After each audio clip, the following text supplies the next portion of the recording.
Há uns 15 anos atrás, eu fui contratado por uma empresa de consultoria do Rio de Janeiro para fazer um projeto elétrico de um túnel com 8 quilômetros de comprimento para passagem de utilidades na área do petróleo. É gás, óleo BPF, gasolina, óleo diesel e outras porcarias dessas aí, né? Eu fico espantado como é que um camarada entra num túnel com 8 quilômetros de comprimento para fazer uma manutenção e ainda mais com tubos de derivados do petróleo, gasolina, querosene, etc, né? Essa coragem eu não tenho. Eu não tenho medo de coisa alguma, mas eu não provoco coisa alguma. Eu respeito todas as coisas, sabe? Agora, se eu lhe prender num canto, me encurralar e vier para cima de mim, aí eu parto para cima dele. Mas eu corro de leão, onça, girafa, cobra, elefante, e muito menos de um túnel com 8 quilômetros de comprimento, com derivados do petróleo passando por dentro dele, né? Muito bem. A empresa petrolífera queria colocar transformadores na boca do túnel, nos dois lados, para alimentar eletricamente o túnel. A solução de transformador colocado na boca do túnel, lá no meio do mato, é uma solução terrível, né? Porque primeiro você vai ter que fazer manutenção periódica e frequente naquele transformador por causa da umidade, intempérie, etc. Segundo, você vai ficar pagando uma conta de energia permanentemente para eventualmente uma vez por mês ir lá fazer uma manutenção.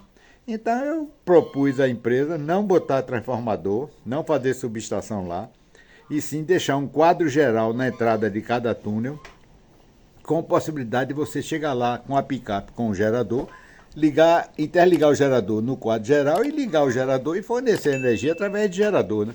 Porque você só teria o fornecimento de energia nos momentos e nos dias que fosse haver manutenção ou inspeção no túnel, né? A ideia foi aceita pela empresa, a empresa petrolífera aceitou a ideia, a engenharia dela, e eu desenvolvi os projetos. Eu dividi o túnel de 8 quilômetros em dois trechos de 4, né? Passei uma linha no meio dele e em cada início e boca de túnel eu botei um quadro geral para alimentar aquele trajeto de 4 quilômetros referente àquela metade do túnel. Eu subdividi os 4 quilômetros em 40 trechos, aliás, 20 trechos de 200 metros. E alimentei esses trechos de 200 metros até o eixo dele. Fui com alimentadores, 2 alimentadores, até o eixo deles e distribuí num sentido e no outro. De tal maneira que se um alimentador daqueles pifasse, o outro estava alimentando ainda, não faltava energia, né? Nós, para a questão de aterramento, como era tudo rocha, eu fiz o seguinte. Eu fiz uma interligação, uma equipotencialização através de cabo de cobre a cada 3 metros e interliguei isso com um condutor de aterramento e coloquei uma malha de terra na boca de cada túnel. Com isso eu ia fazer o quê? Uma equipotencialização local, evitando diferenças de potencial entre os eletrodutos e estruturas de suporte, para que não surgisse faísca e não houvesse detonações, né? A empresa petrolífera não questionou essa solução, como também não questionou as demais soluções que eu dei no projeto, o tipo de iluminação, o tipo de luminária, etc. Toda a instalação foi feita para ambientes explosivos, né? Que tem uma norma específica, tem que fazer contenção de trechos através de preenchimento de certas conexões com a resina para confinar um curto-circuito e colocar tudo equipamento à prova de explosão, que para quem não sabe, o equipamento à prova de explosão não é um equipamento que resiste à explosão, não. Se houver uma explosão no túnel, o equipamento vai para a cucuia.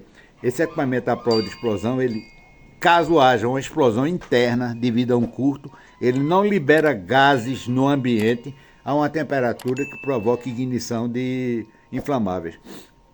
Quando o gás passa pelas roscas da conexão, ele percorre um trajeto que já resfria e sai no meio ambiente a uma temperatura abaixo da temperatura de ignição do meio, daquele meio que pode conter vapores inflamáveis, né? A concessionária fez algumas solicitações de esclarecimento, pediu para apresentar um cálculo das fixações das estruturas para evitar que elas colapsassem, né? Porque era fixada na rocha. E o projeto funcionou bem, foi atendido, atendeu muito bem a empresa petrolífera, tanto que depois eu fui contratado para mais 2 túneis, um de 7 quilômetros e outro de 4.